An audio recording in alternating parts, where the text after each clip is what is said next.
Whether you're a skeptic or a believer, join me, Rob McConnell, as together we'll investigate the world of the paranormal and the science of parapsychology here on the X-Zone Radio TV show on XZBN and the X-Zone TV channel on Simul TV. Since 1990, the X-Zone Radio TV show has been the place where people dare to believe and dare to be heard. Together, we'll investigate UFOs, aliens, ghosts, Bigfoot, psychic phenomenon, lake monsters, conspiracy theories, government cover-ups, the truth embargo, alien abductions, ESP, haunted locations from around the world, and so much more.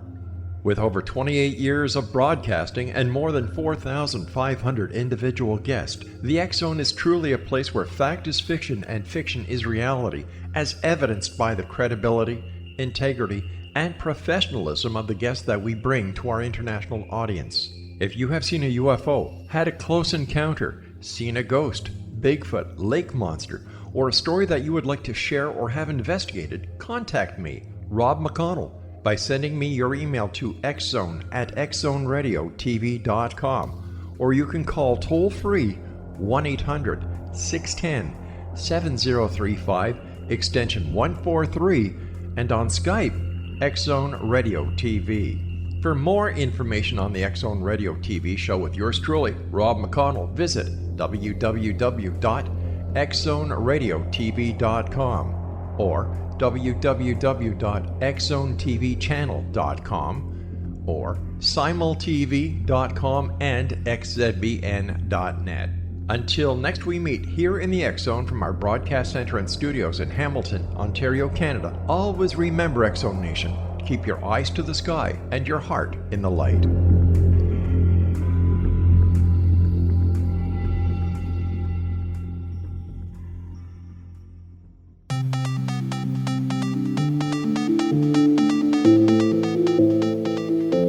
Welcome everyone to Too Good to Be True. Thank you for taking the time to listen.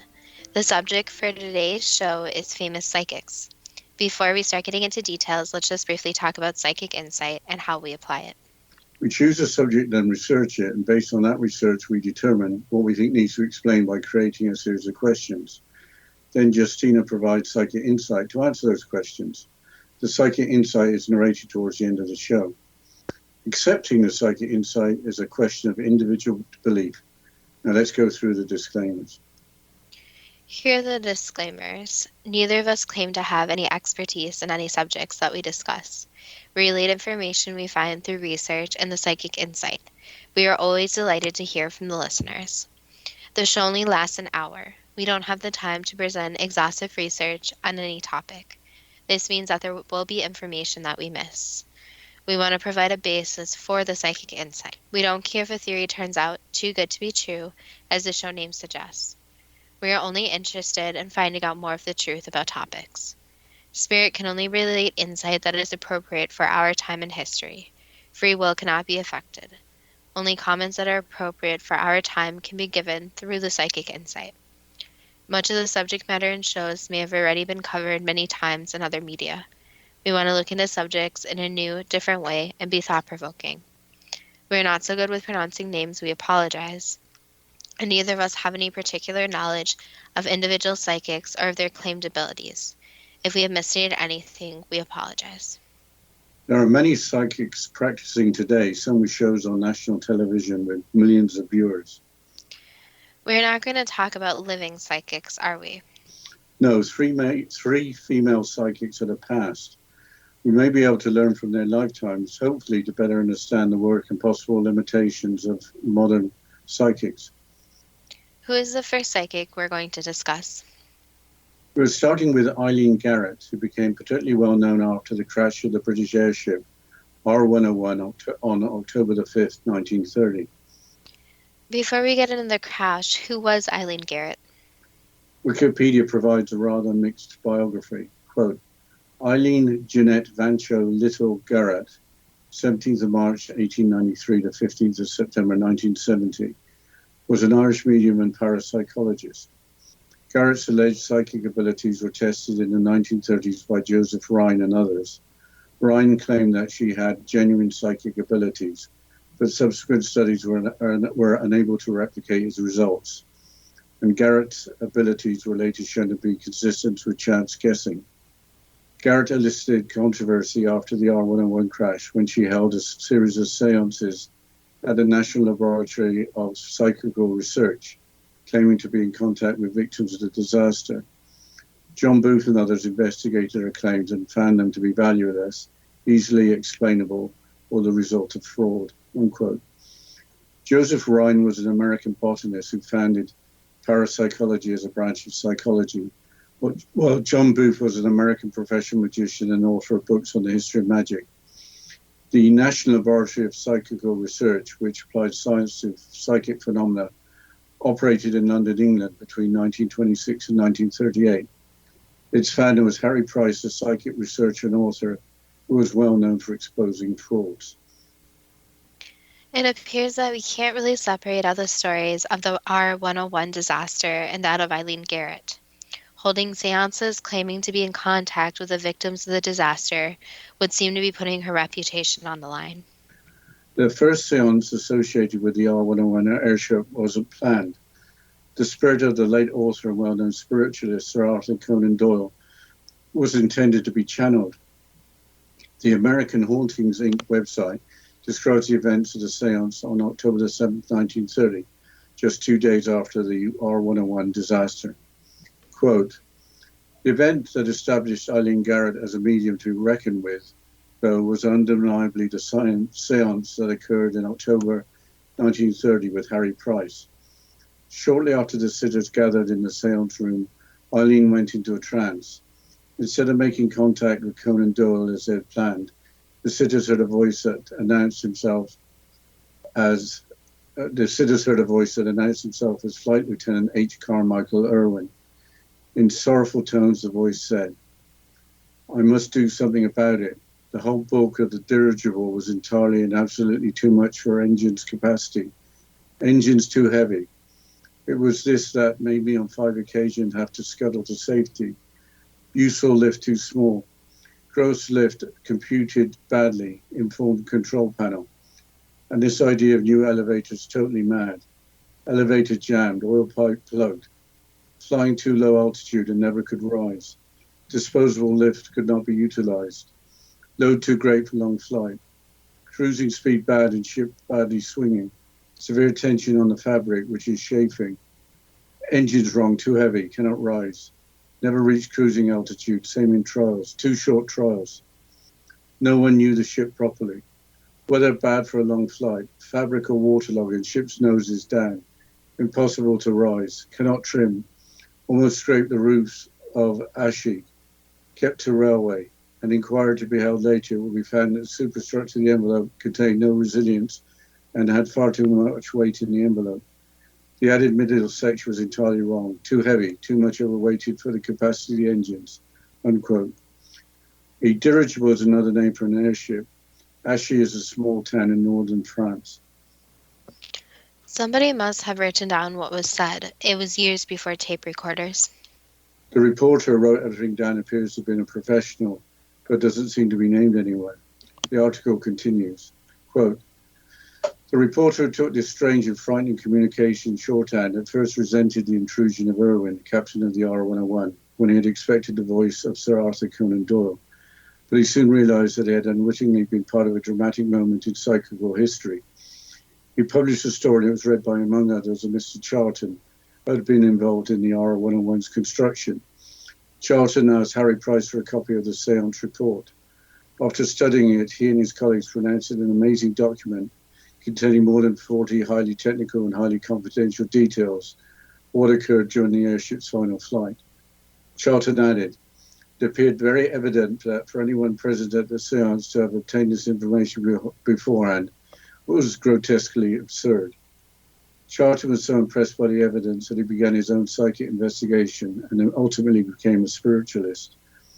The only theory that he could put forth to explain everything that happened was that Irwin did actually communicate with those present at the seance after his physical death, unquote. Apparently, there was a series of seances. Was there new information from the spirit world? There was a seance with the government official present, again from the American Hauntings Inc. website. Quote, before the official inquiry into the disaster, Major Oliver Villiers of the Ministry of Civil Aviation participated in a séance with Eileen Garrett. Through the medium, he heard the voices of others that had lost their lives in the crash.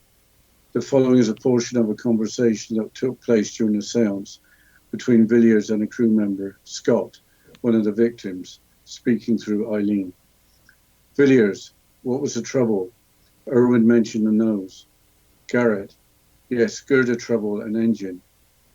Villiers, I must get this right. Can you describe exactly where? We have the long struts labelled from A to G. Garrett, the top one is O and then A, B, C and so downward. Look at your drawing. It was starboard at 5C. On our second flight after we'd finished, we found the girder had been strained, not cracked, and this caused trouble to the cover. Later, Villiers asked Scott if the girder had broken and gone through the airship's covering. Garrett, no, not broke, but cracked badly, and it split the outer cover. The bad rent in the cover on the starboard side of 5C brought about an unnatural pressure, forced us into our first dive. The second was even worse. The pressure of the gas bags was terrific, and the gusts of wind were tremendous. This external pressure, coupled with the fact that the valve was weak, blew the valve right off, and at the same time the released gas was ignited by a backfire from the engine. The Court of Inquiry report later showed that practically every one of these statements was correct. Not a single one of them was incorrect, unquote. Was that the end of the story? Not quite. It was later revealed that Eileen Garrett at the time had a lot of research done on the crash. Quote, after the death of Eileen Garrett in 1970, Archie Jarman, a researcher and writer who had known her for nearly 40 years, revealed that she had asked him to dig into the famous R101 airship case as deep as I could delve. Jarman agreed to do so and refused to accept any fees or expenses for Eileen, so that whatever his investigation disclosed, it would be seen that he worked without fear or favour, he later wrote. The complete saga, so often briefly mentioned, turned out to be a pretty massive affair. It took nearly 6 months and finally 455 pages of typescript and blueprints. It involved 2 trips to France, seeking a few remaining witnesses at Beauvais, where the R101 crashed. There were conferences with aeronautic experts, such as the designers of the R101's heavy diesel engines, which were partly responsible for the fatal crash, and with the aging and active captain of the sister ship, R100, unquote. So it appears that Eileen Garrett could have conducted the seances with some level of technical knowledge, suggesting possibly some level of fakery. Yes, Rational Wiki states that Garrett herself didn't believe that she contacted the spirit world. But I think we're going to have to pick this up after the break. Yes, we'll continue after this short break. And you're listening to Too Good to Be True with Justina Marsh and Pete Marsh on the X Zone Broadcast Network, www.xzbn.net.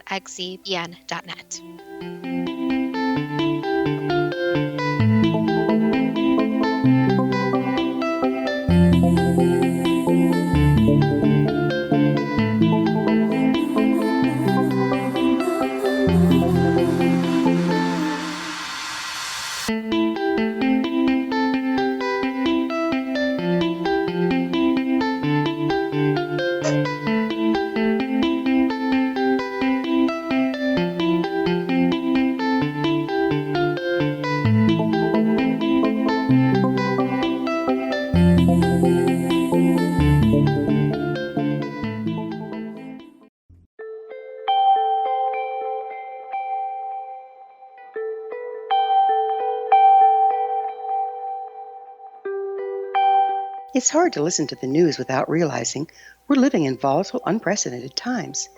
Yet never has there been such an opportunity to transform the human condition. As old structures fail, where can we find the guidance to co-create a better way? Find Your Path Home is an ever-evolving, leading-edge information, education, and healing resource center designed to support and guide you on your path to unity and enlightenment. Based on sound principles employed by shaman worldwide, we provide techniques that can support you through the current transitions, offering online shamanic classes, international long-distance shamanic healing sessions, complimentary Mission Evolution radio episodes and Stairway to Heaven TV vignettes, seminars, retreats, and much more. All of this can be found on findyourpathhome.com.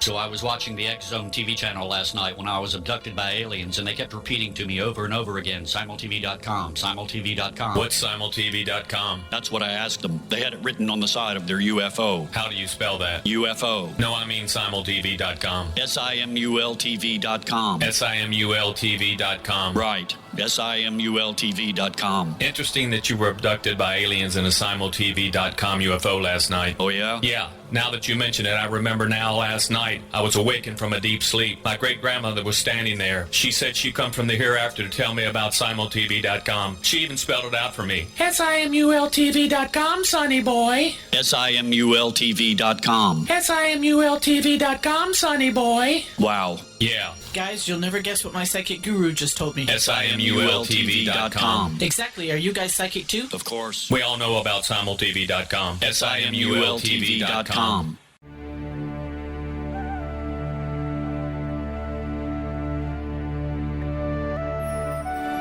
Shamanic healing is the key to personal empowerment. Why? All four levels of our being, physical, emotional, mental, and spiritual, must be addressed for us to enjoy balanced, healthy, abundant lives. Yet there are few provisions for spiritual or energetic healing. Shamanism, found at the root of all cultures, is a very effective spiritual healing modality. To find quality shamanic healing you can trust, regardless of where you live, look no further than Find Your Path Home long-distance shamanic healing program. All Path Home long-distance healing practitioners have been trained and certified through Path Home Shamanic Art School. Change your life. Live abundantly. Schedule a long-distance shamanic healing session with Gwilda Wiyaka or one of her quality practitioners today at findyourpathhome.com.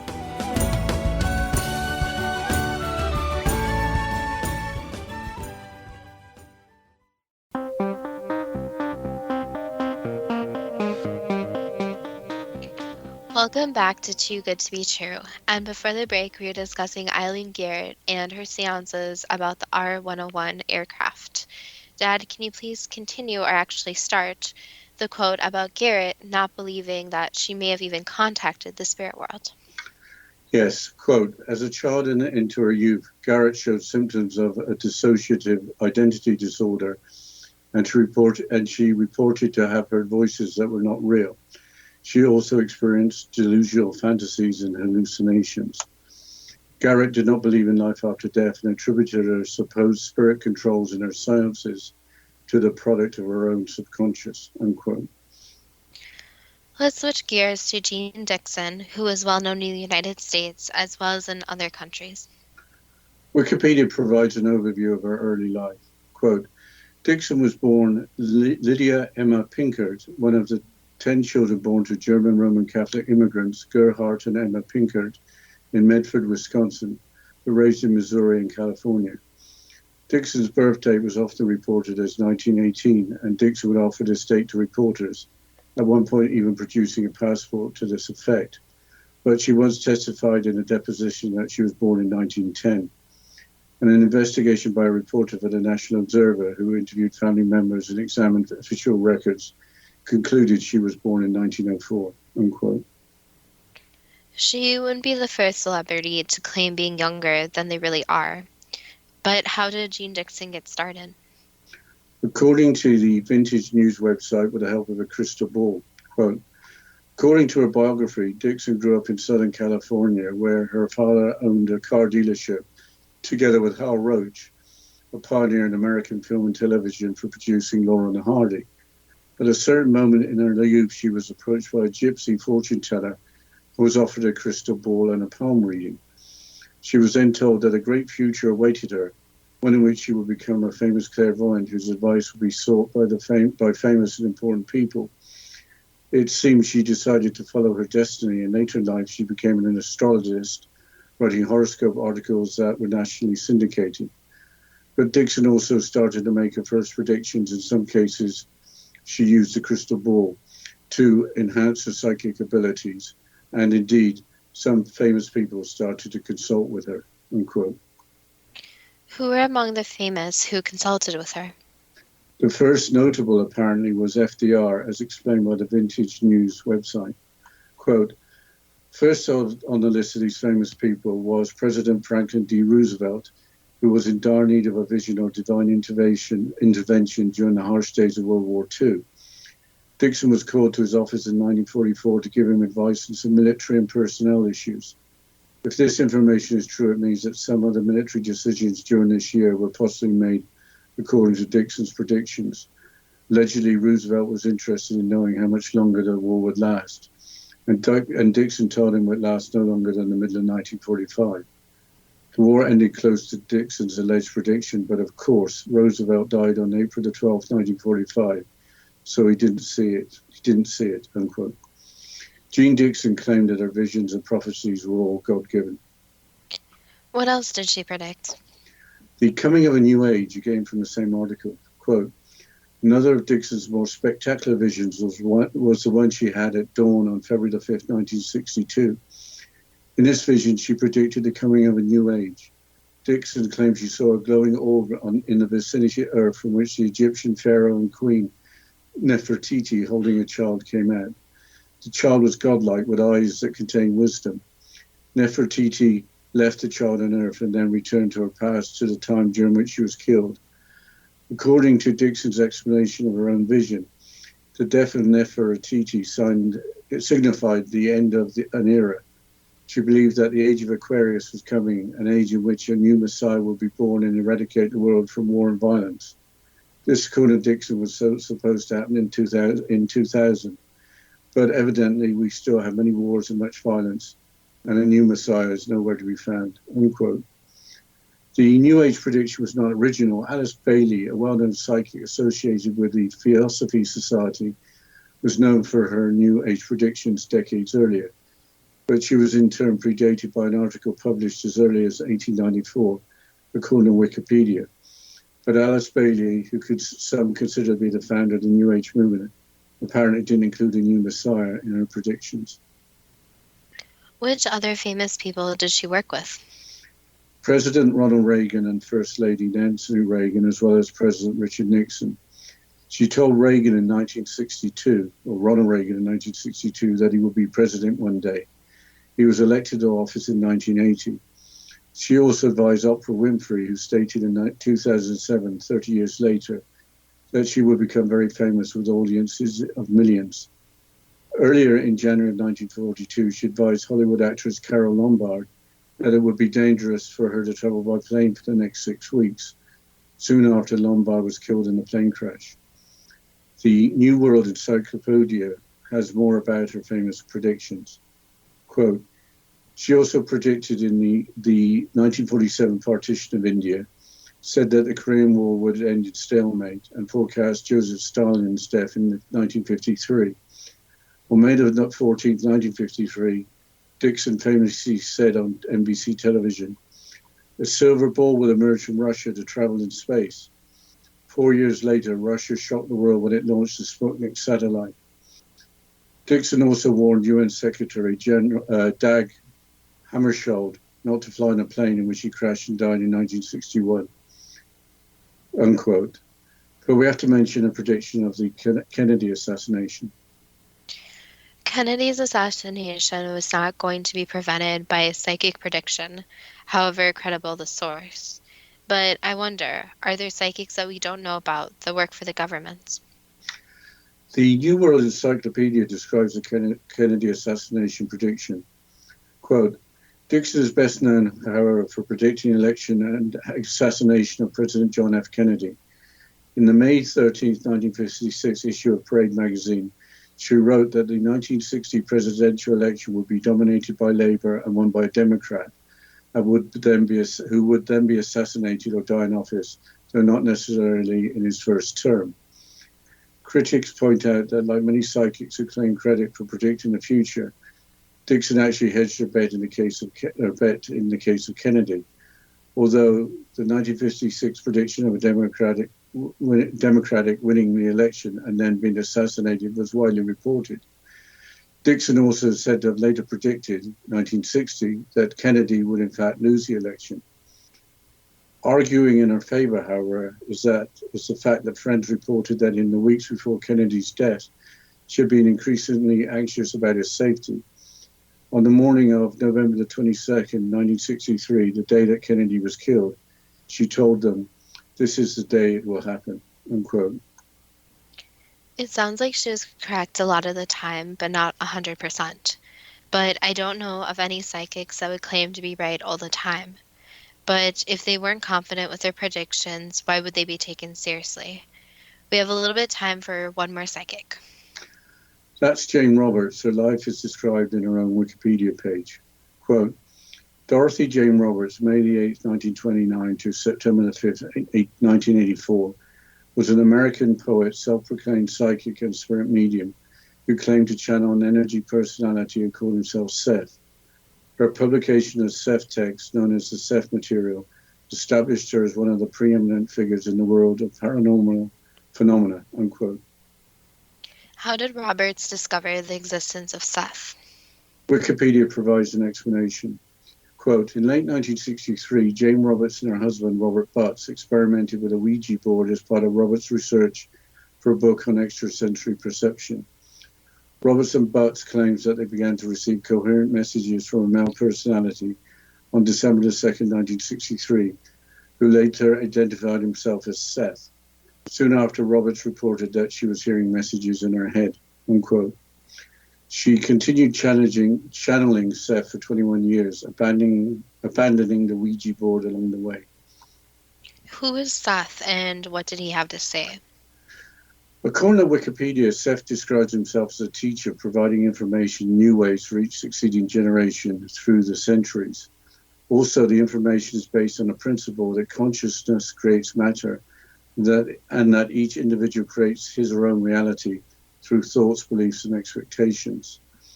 Change can only be affected by the point of power, with an individual only being able to affect change in the present moment. With that, it's time for the first question. Why do so many continue to claim psychic powers when it appears that only a limited number are reliable? Basically, with claims, anyone can make a claim. So it basically falls on the person if they're being truthful, if they truly believe that, and there are many factors involved. But in a way, anyone can have psychic powers. It just depends on the extent of them. What is the best way to determine whether a psychic can be trusted? Basically, following your own intuition. So some people prefer to test the psychic. Others prefer to just let them talk and see if they prove themselves. And also by word of mouth. So going to someone who other people have went to and had a positive experience with, and you know them personally. So not going for so-called famous psychics, but instead it's better to go with someone a little bit more small time where you can build this trusting relationship with. Don't think we got time for the next question before the break, Justina. Yes, we'll continue after this short break, and you're listening to Too Good to Be True with Justina Marsh and Pete Marsh on the X-Zone Broadcast Network, www.xzbn.net.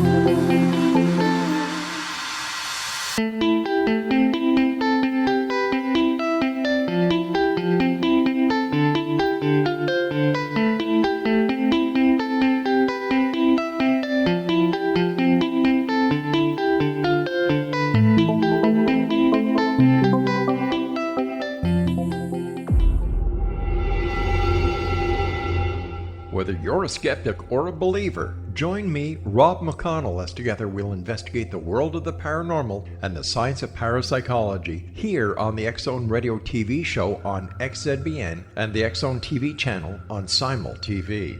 Since 1990, the X-Zone Radio TV show has been the place where people dare to believe and dare to be heard.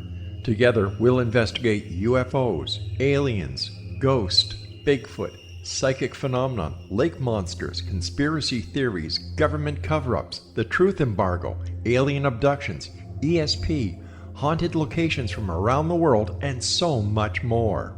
With over 28 years of broadcasting and more than 4,500 individual guests, the X Zone is truly a place where fact is fiction and fiction is reality, as evidenced by the credibility, integrity, and professionalism of the guests that we bring to our international audience. If you have seen a UFO, had a close encounter, seen a ghost, Bigfoot, lake monster, or a story that you would like to share or have investigated, contact me, Rob McConnell, by sending me your email to xzone@xzoneradiotv.com, or you can call toll-free 1-800-610-7035, extension 143, and on Skype, X Zone Radio TV. For more information on the X Zone Radio TV show with yours truly, Rob McConnell, visit www.xzoneradiotv.com or www.xzonetvchannel.com or simultv.com and xzbn.net. Until next we meet here in the X Zone from our broadcast center and studios in Hamilton, Ontario, Canada, always remember, X Zone Nation, keep your eyes to the sky and your heart in the light.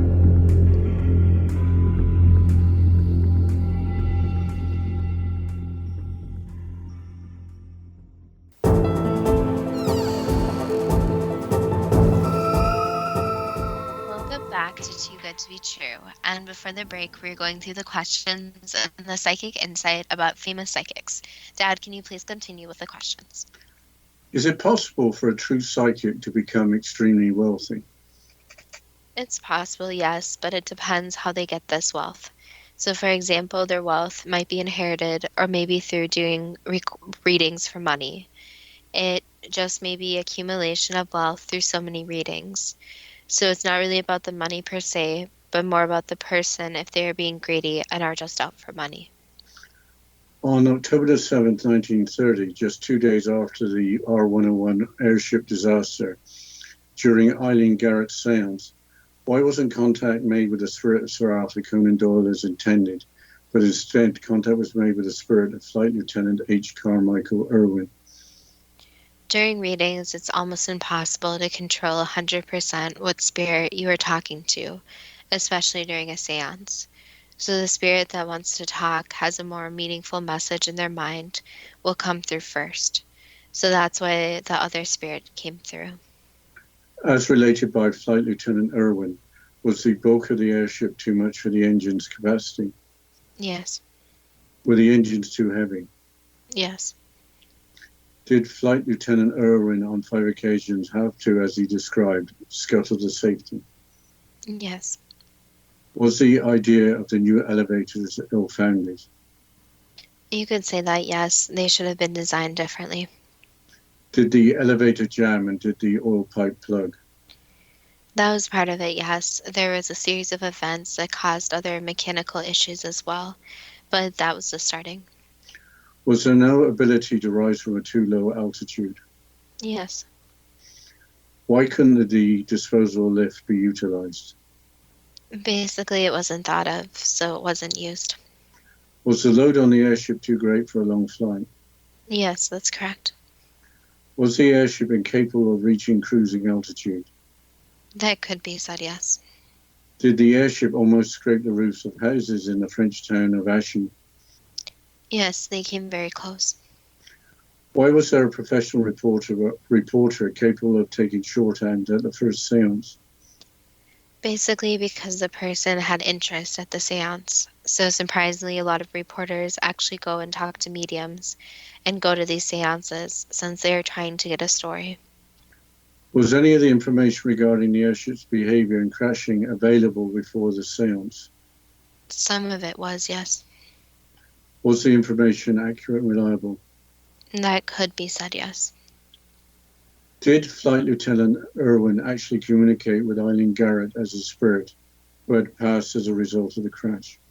Yes, he did.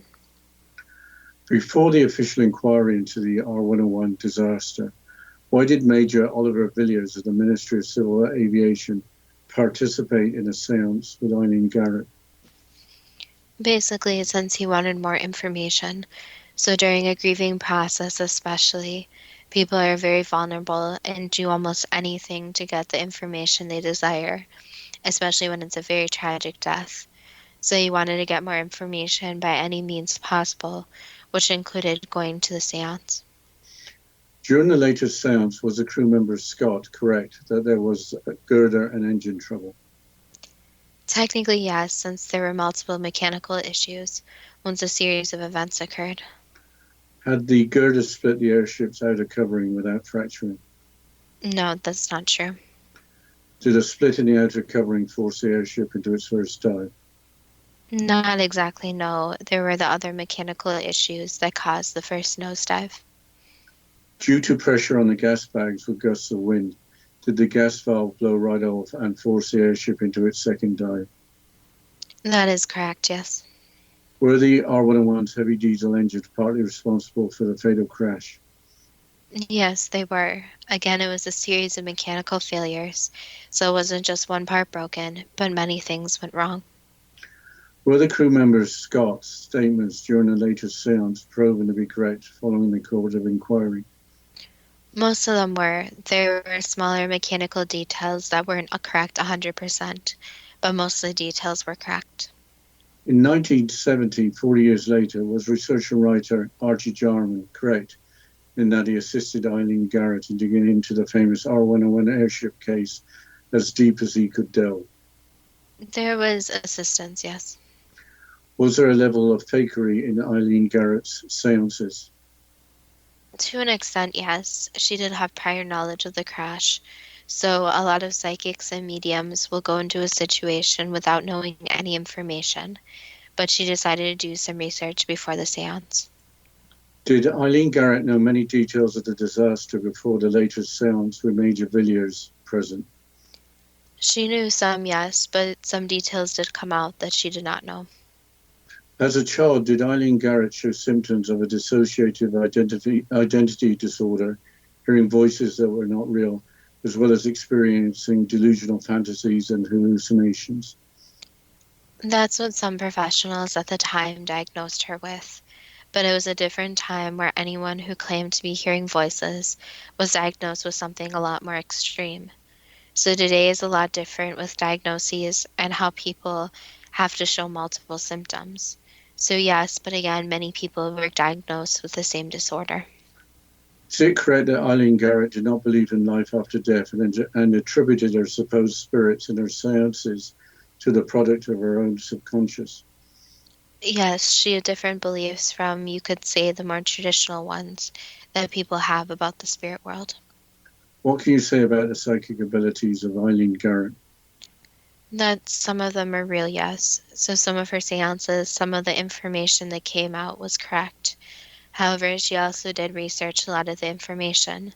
So it was a combination of the information she knew and a spirit who did communicate.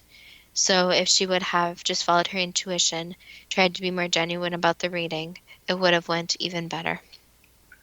Changing subject to Jean Dixon, when was she born, 1918, 1910, or 1904? 1904. Why wasn't Jean clear about her date of birth? Time is a very hard concept, especially in regards to something happening so long ago. So there was confusion. In her youth, was Jean approached by a gypsy fortune teller to be told that she would become a famous clairvoyant whose advice would be given to the famous? Yes, she was. Why did people start to consult with her? Basically, since they trusted her and had this connection with her. So again, for readings, it's very important to have the shared trust. When President Franklin D. Roosevelt consulted with Jean in 1944, did she provide advice on military and personnel issues? That's correct, yes. Were some of President Roosevelt's decisions at least partially based on advice provided by Jean Dixon? Yes and no. That's complicated since many people gave him advice. So it did not come from one source, but it came from many. So you could say that his advice could come from her, but overall he talked to many different people. Did Jean advise President Roosevelt that World War II would end no later than the middle of 1945? Yes, that is correct. In 1962, following a vision, did Jean predict the coming of a new age? Yes. What's the new age, the age of Aquarius? That's a difficult concept, since after a certain period of time, there's always going to be a new age. So that's a very vague statement, but to kind of fill in the gaps, the age of Aquarius could be used. Why wasn't Gene's prediction correct that this would happen in the year 2000, with a new Messiah being born and eradicating the world from war and violence? Basically, a lot of predictions are off. So a lot of predictions are, one, not always accurate, and two, may not be interpreted in the same way someone else is interpreting it. So for example, if someone says a new Messiah is coming, that may mean that there's going to be some extreme change in someone entering the picture and causing this change. It doesn't necessarily mean a Messiah is in the classical term. And for the New Age, again, it is how someone interprets it. So that's the problem and issue with a lot of predictions, is that they can be interpreted one of 1,000 ways. In January of 1942, did Gene advise Hollywood actress Carol Lombard that it would be dangerous for her to travel by plane for the next 6 weeks, with soon after Lombard being killed in a plane crash? Yes, that is true. In 1962, did Gene tell Ronald Reagan he would be president one day? Yes. Is there anything you could say about Gene's advice over the years to Nancy Reagan? That she did give some very good advice and did help Nancy with a lot of decisions. But again, it's important to remember that every choice a person makes needs to be based on themselves and their own intuition and what they really think. And they shouldn't just take a psychic or medium's advice without thinking about it and consulting themselves first. Is there anything you could say about Gene's advice to President Richard Nixon? She was very vague with advice to him, so she didn't warn him a lot of the downfalls of his political career. So she was a lot more positive to him, and there was some resentment when more negative things were occurring in his life. Did Gene predict the 1947 partition of India, the Korean War ending in stalemate, and Stalin's death in 1953? That's correct, yes. In 1953, did Gene state on NBC television that Russia would travel into space with the latest shock of the launching of the Sputnik satellite in 1957? Yes, that is correct, but we'll have to continue after the short break, and you're listening to Too Good to Be True with Justina Marsh and Pete Marsh on the X Zone Broadcast Network, www.xzbn.net.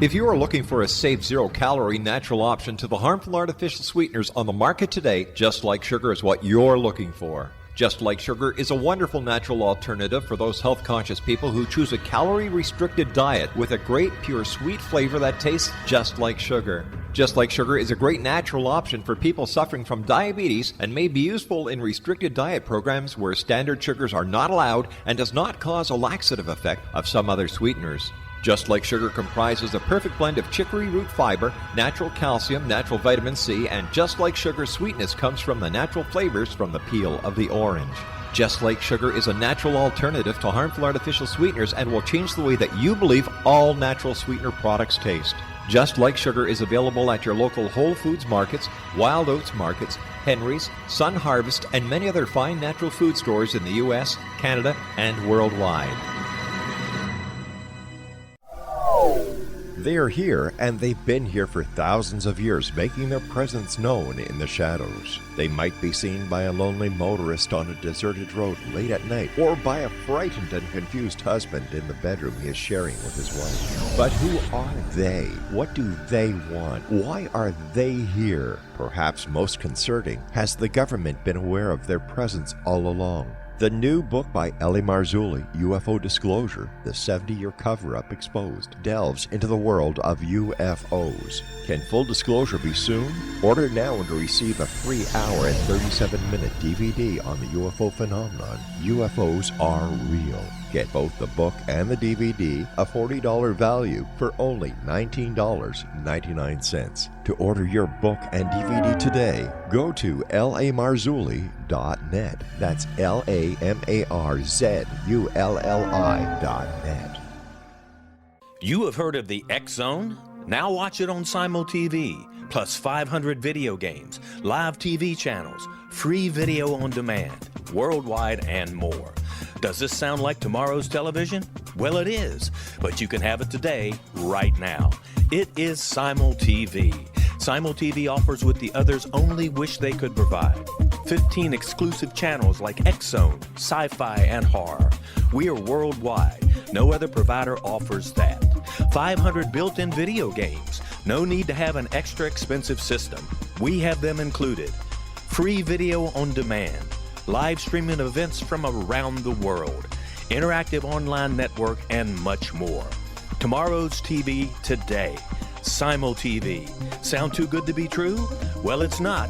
You can have Simul TV today. Sign up at simultv.com. Do it today.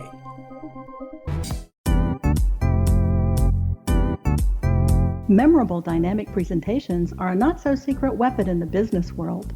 Do you have a powerful message that must be shared, but you haven't found a way to deliver that message? Do you want to be known as a top public speaker who gets amazing results? Are you ready to create and deliver your powerful message? Thomas Hides can help you create and deliver your speech to get the results you desire. Visit iconquality.com.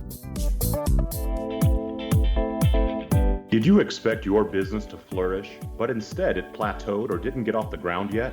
Would you like to achieve massive goals and discover new sources of income within your business? When you're ready to experience that type of success with fast results, Cindy Hendricks is the business coach for you. Her work with entrepreneurs and business owners has been life-changing. To get you and your business where you want to be, go to imaginemoresuccess.com. Has the fear of public speaking stalled your business or personal life? What would you give to develop and maintain supreme confidence? Have an invaluable private program to always perform at your best. Imagine how you would feel. You can have all that and so much more today with Thomas Hides' life-changing course called Number One Fear Unleashed. Visit numberonefear.com and be liberated from your fear of public speaking.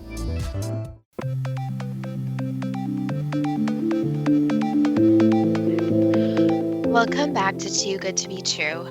And before the break, we were going through the questions and the psychic insight about famous psychics. And we were discussing famous psychic Jean Dixon and her work. Dad, can you please continue with the questions? Did Jean Dixon warn UN Secretary General Dag Hammarskjöld not to fly in a plane that crashed and caused his death in 1961? She didn't warn him for that specific crash, but she did warn him for a period of time that he shouldn't fly. Are there psychics that we don't know about that actually work for governments? Yes, there are. There are many different people who work for the government, but again, it's always that the information is consulted through multiple different means, not just psychics. So, for example, you can see psychics even used on criminal cases. However, it's taking the information, but also proving it with physical evidence. So there's always two parts to it. In 1956, why did Jean write that the 1960 presidential election would be won by a Democrat who would then be assassinated or die in office, though not necessarily in his first term? Basically, that's the information she got. So during a channeling session, that was information that she received. In 1960, why did Jean predict that Democrat Kennedy would lose the election going against her previous prediction? She didn't trust her original information, so she changed her mind when she saw the series of events unfolding. So again, it's very important to go with the first intuition, the first information, and not second-guess yourself. In the weeks before Kennedy's death, had she become increasingly anxious about his safety? Yes, she was. On the morning of November the 22nd, 1963, the day that Kennedy was killed, did she state, "This is the day it will happen"? She did, but she wasn't very clear about what would happen. She just knew that something very bad was about to take place. Why can't a psychic be 100% accurate about their predictions? They're still human, so if they were 100% accurate, technically they wouldn't be human, since the human mind comes into play as well. So for example, take her prediction about Kennedy.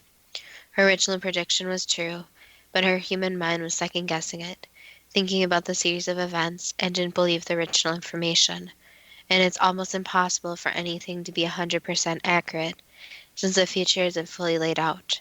So there's a timeline to follow, yes, but events can change, the timeline can shift. So let's say someone makes a huge decision, such as going to war, for example. That can shift a bunch of the timelines. A bunch of people's lives and their own timelines can change. And that one decision can cause a different series of events.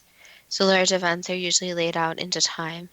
However, each little personal life can shift and change, and that's why predictions can't always be accurate, unless obviously the person already has seen the future.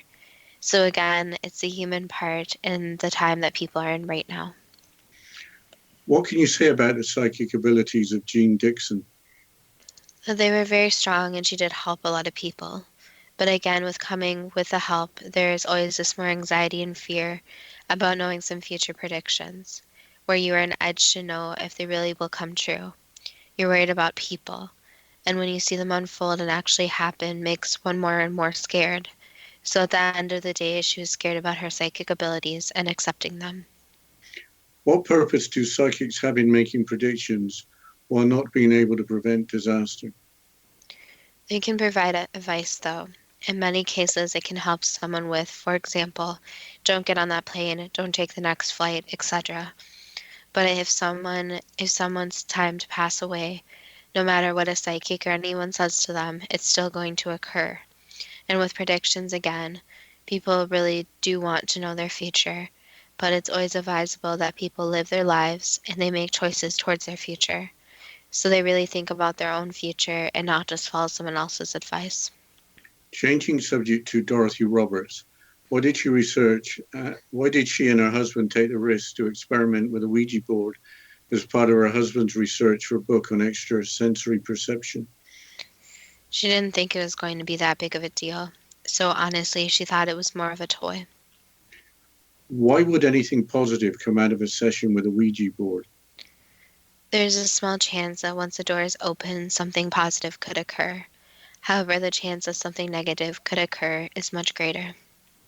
Before the Ouija board sessions, did Dorothy Roberts have psychic and mediumship abilities? They were vague, yes, so there was some type of ability. Why was the use of a Ouija board necessary? She didn't know how to use the abilities whatsoever, so she wanted to use this as more of a tool. Did Dorothy Roberts channel an energy personality who called himself Seth? Yes. Did Dorothy Roberts subsequently hear messages from Seth in her head? Yes. For 21 years, did Dorothy Roberts hold regular sessions in which she went into a trance while speaking on behalf of Seth? That could be said, yes. As described by Roberts, is Seth an energy personality essence no longer focused in physical matter? It's a lot more complicated than that, whereas Seth does not have a physical body, nor lived a physical life on Earth. Therefore, yes, it's an energy, but it's not an energy as they're thinking, or it is something more positive. It's more of an energy that wants to explore the physical world. Has Seth completed his earthly reincarnations while speaking from an adjacent plane of existence? No, that's not true. Is Seth a teacher providing material from himself and others in new ways for each succeeding generation through the centuries? No. Are the core teachings of Seth material based on the principle that consciousness creates matter and that each individual creates his or her own reality through thoughts, beliefs, and expectations? That's the belief system that is taught, yes. Should the communication from Seth be trusted? 100% no. Does the point of power through which the individual can affect change exist only in the present moment? No, that's not true. Change can be caused through many different moments. It doesn't have to be the present one. What should a person consider when studying the material passed on by Dorothy Roberts on behalf of Seth? Make sure to follow your own intuition. So if it gives you a not so good feeling, make sure you stop following the material. If the material seems to relate to you, then always make sure to take it with a grain of salt. In this particular case, the way that Seth started communicating is very negative, and be advised that the material be only read under protection, when protection has already been put up. And to be very cautious of spirits that have not actually, or energies, as Seth calls himself. Be very cautious when something comes to you, and it says it has never lived a physical life on earth, and it's energy. So be very cautious of the use of the word energy. What can we learn from Doris Roberts and her psychic abilities, including the channeling of Seth? Be very cautious. So especially if you are going to share the work with others, make sure to be very cautious, and you can put the information out there. But the people receiving it, it's their choice to believe it or not, and interpret it how they want to interpret it. What is Seth's agenda? More of a control. So more of controlling her and sharing this information through her. So using her as more of a vessel for the information. However, the information again would have to be really formed, or someone deciding if it's true or not. So no spirit, nothing will ever really come to you and give you all the answers and tell you that's the only way to believe. That's one of the telltale signs we're talking to something completely positive. A positive spirit will not come to you without you making your own decisions, but instead a negative spirit lays out all the already formed opinions. How do you trust the psychic as well as the information coming from the spirit world? Basically, the easiest way is by almost testing the information. So making sure that the information coming through includes details that could never be predicted by someone else. So for example, if you have a great aunt that nobody in the family knew about, there's no connection to any form of social media, any sort of information that could be researched, test a little bit. But again, there's this cautionary where the spirit world will only release so much information. So just because a psychic doesn't pick up on that information right away, it doesn't always mean that they are not fully genuine. But just make sure you almost test the information in a way to where you build this trusting relationship. That was the last answer. Is psychic advice without the use of a recipient's intuition too good to be true? That depends on what you are prepared to believe. Okay, I guess a major takeaway for me, especially from the life of Jean Dixon, was that being a psychic and a famous one isn't really a bed of roses. I think the other takeaway that I had is you have to be very careful with who you're contacting or what you're contacting. So I know it's quite popular, especially when people are generally younger, to try to contact the other side, you could call it. But even psychics, mediums, anyone needs to be careful about putting up protection and who they're contacting. Yes, and our old friend Sir Arthur Conan Doyle keeps popping up in shows. It's pretty amazing. Well, on that note, I'll just take a moment to mention our Facebook page at Too Good to Be True, with the first two spelled TWO, and our Instagram page at TWOGTBT, and we're still looking for people to interview. So if you are interested on coming on the show and having us interview you, going through the whole process, please contact us with a small bio, what you do, just some things about yourself. And as always, we love hearing from the listeners. So if you have any suggestions for future shows, we'd still love to hear those. But thank you to all the listeners, and we look forward to next week's show.